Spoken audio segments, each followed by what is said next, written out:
Bonjour à toutes et à tous. Aujourd'hui, on plonge au cœur d'un sujet essentiel du droit des affaires au Maroc, ce qu'on appelle le traitement des difficultés de l'entreprise, ou Sohobat al-Mukawala. Loin d'être juste une fin de partie, c'est en réalité un processus très encadré, avec des règles et des délais qu'il ne faut surtout pas prendre à la légère. Et pour bien comprendre comment ça marche en pratique, rien de tel que de se plonger dans de vraies décisions de justice. C'est la question de départ. Quand une boîte n'arrive plus à payer ses factures, on dit qu'elle est en cessation de paiement. Et là, ce n'est pas le chaos, non, c'est toute une machine judiciaire qui se met en route. Son but n'est pas forcément de fermer boutique, mais plutôt de trouver la meilleure solution possible, soit pour sauver l'entreprise, soit pour organiser sa fin de la manière la plus juste pour tout le monde. Alors, pour y voir plus clair, voici notre feuille de route. On va commencer par les créanciers, ceux à qui on doit de l'argent, et leurs deadlines. Ensuite, on verra qui sont les chefs d'orchestre de la procédure. Après, la grande question, l'entreprise survit-elle ou pas? Et enfin, on regardera l'impact que tout ça peut avoir sur l'écosystème autour de l'entreprise. Allez, on attaque direct avec un point capital. Pour un créancier, quand son client commence à vaciller, c'est une véritable course contre la montre qui s'engage. La loi impose un chronomètre et il est extrêmement strict. Le raté peut avoir des conséquences irréversibles. Le tout premier réflexe, l'étape absolument incontournable pour un créancier, c'est ce qu'on appelle la déclaration de créance. C'est l'acte officiel par lequel il va dire au syndic, on verra qui c'est juste après, attention, cette entreprise me doit tant d'argent. Si on oublie cette étape, la dette risque tout simplement de passer à la trappe pour toujours.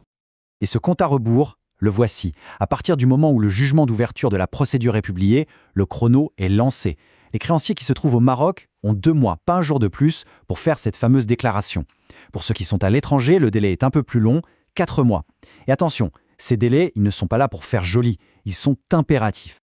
Et pour bien mesurer à quel point c'est du sérieux, rien de mieux que de comparer 2 cas réels. D'un côté, l'affaire 73. Un créancier envoie sa déclaration par la poste, le tout dernier jour du délai. Coup de stress? Peut-être. Mais la cour a été claire, c'est la date d'envoi qui compte, pas la date de réception. Ouf, sa créance est acceptée. De l'autre côté, l'affaire 53. Là, c'est une autre histoire. Le créancier rate le coche.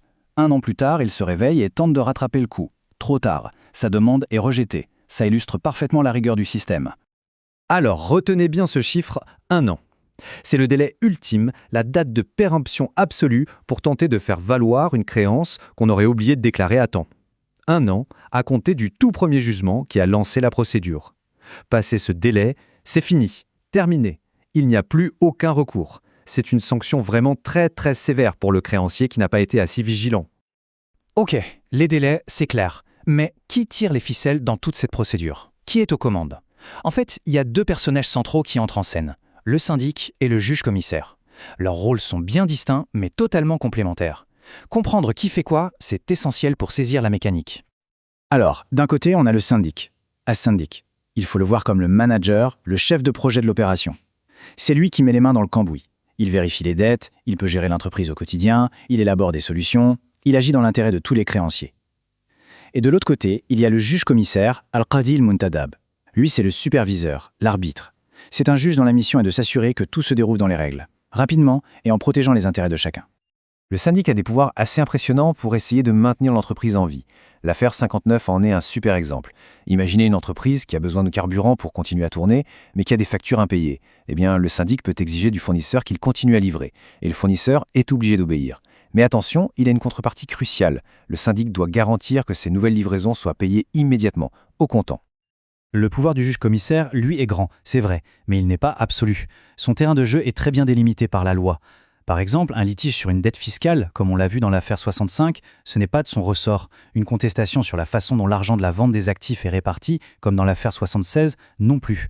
Ces dossiers-là doivent aller devant d'autres instances judiciaires. On arrive maintenant au cœur du réacteur, le moment de vérité. La question qui va sceller le destin de l'entreprise. Est-ce qu'on la sauve ou est-ce qu'on appuie sur le bouton fin? La loi prévoit 2 issues radicalement différentes. Il y a une phrase dans le jargon juridique qui est terrible. Quand on entend, on sait que c'est la fin. Cette phrase, tirée de l'affaire 78, c'est « sa situation est irrémédiablement compromise ». Ça veut dire quoi? Simplement que le tribunal a tout analysé, les comptes, les perspectives, et qu'il n'y a plus aucun espoir de redressement. C'est un point de non-retour. La seule issue possible, c'est la liquidation. Alors, comparons ces 2 destins. D'un côté, on a le plan de continuation, Mukhatat al-Istimrariya. L'objectif ici, c'est de sauver l'entreprise. On met en place un plan de restructuration, validé par la justice, pour payer les dettes petit à petit sur plusieurs années. Si ça marche, l'entreprise repart. Et de l'autre côté, on a la liquidation judiciaire. At-tasfiya al-qadaiya. Là, l'objectif est inverse. C'est la fin de l'histoire. On arrête toute l'activité, on vend tout ce qui peut l'être et on distribue ce qu'on peut aux créanciers. L'entreprise, elle, disparaît. Mais attention, un plan de continuation, ce n'est pas un chèque en blanc pour l'éternité. La loi, et l'affaire 600 nous le rappelle bien, fixe une durée maximale, 10 ans, pas un de plus. Et si pendant cette période l'entreprise ne respecte pas ses engagements, ne paye pas ce qu'elle doit, alors la sanction est immédiate.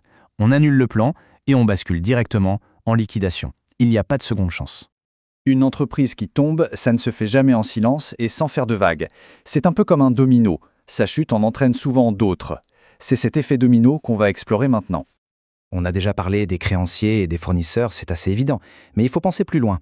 Par exemple, à la personne qui s'est portée garante pour l'entreprise, qui a signé un papier en disant « s'il ne paye pas, je payerai ». Que devient-elle ? Ou encore aux propriétaires des véhicules que l'entreprise utilisait en leasing. Est-ce que ces biens vont être vendus avec le reste ? Leur sort est directement lié à la procédure. Alors là, attention, c'est un point capital et souvent mal compris. Quand une entreprise est en difficulté, la loi met en pause les poursuites contre elle. C'est une sorte de bouclier temporaire. Mais, et c'est un grand mais, ce bouclier ne protège pas les garants. L'affaire 176 est très claire là-dessus. Un créancier a tout à fait le droit de se retourner contre la personne qui s'est portée caution et de lui réclamer directement la dette. La protection de l'entreprise ne s'étend pas à eux. Autre effet domino, que se passe-t-il avec les biens que l'entreprise n'a fait que louer ? Prenons le cas de l'affaire 62. Une société de leasing avait loué des bus à une entreprise qui a été liquidée. Ces bus n'appartenaient pas à l'entreprise en faillite, donc ils ne peuvent pas être vendus pour payer les dettes. La loi permet au vrai propriétaire de revendiquer son bien, de le récupérer. Mais là encore, il y a un délai pour le faire, 3 mois seulement. Finalement, si on prend un peu de recul, on voit que tout ce cadre juridique, c'est en fait une immense tentative d'équilibrage, un exercice de jonglage permanent. D'un côté, il y a la volonté de sauver les entreprises qui peuvent l'être, pour préserver l'activité économique, les emplois, et de l'autre, il y a l'impératif de protéger les droits des créanciers, qui eux aussi ont besoin d'être payés. Et la grande question qui reste, c'est est-ce que ce fragile équilibre est toujours atteint ? Chaque cas est une histoire unique, et la balance peut pencher d'un côté ou de l'autre. Ces décisions de justice nous montrent au fond toute la complexité de la tâche et tous les enjeux humains et économiques qui se cachent derrière chaque dossier de difficulté d'entreprise.